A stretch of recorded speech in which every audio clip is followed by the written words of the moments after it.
هي دي حموكشة. الواد زعزوع اتأخر كده ليه؟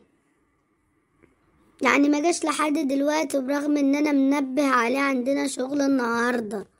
والله يا معلم تلتلة، الواد زعزوع ده اتغير قوي، ما بقاش هم حد، مفيش حد يوقفه عند حده. ده حتى امبارح بقول له المعلم تلتلة منبه علينا نيجي الشغل بدري، راح قال لي انا ما يهمنيش حد. بصراحة يا معلم هو عايز شدة شوية منك، يعني تدوس عليه يا معلم، يعني تخصم من ماهيته، تديله قلمين حلوين عشان يفولي شغله كده. انا مش بقوم لا سمح الله، بس انا عشان مصلحة الشغل يا معلم. هو قالك كده؟ طيب لما اشوف وشه زعزوع الكلب ده. بس ما تقولوش يا معلم بقى اللي انا قلت لك ولا انا حكيت لك اي حاجة يعني. ليه يعني؟ هو يعمل لك ايه؟ استناني بعد الشغل يا معلم، وبينزل فيا ضرب، ده قتال قتلة، ده ممكن يقتلني. ياه، الموضوع ده ما يتسكتش عليه، لما يجي وهشوف شغلي معاه كويس. صباح الخير يا معلم. قول مساء الخير. ايه اللي اخرك ده كله؟ انت مش عارف ان احنا عندنا شغل الصبح بدري؟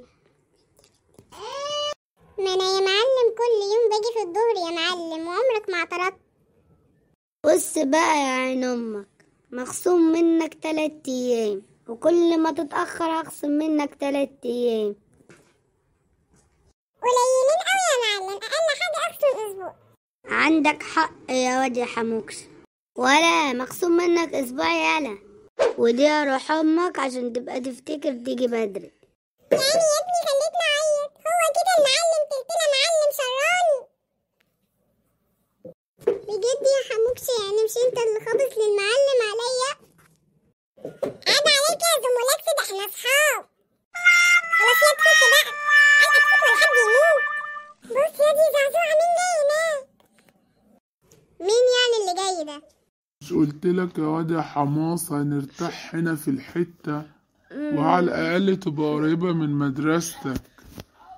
اه والله يا بابا، ده انا ارتحت جدا للحارة دي.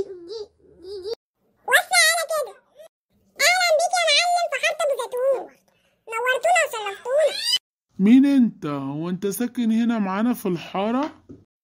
اه يا معلم، محسوبك حموكش شغال عند المعلم تلتلة.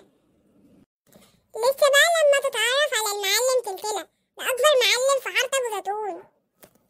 انت ازاي ما سمعتش عنه لغاية دلوقتي؟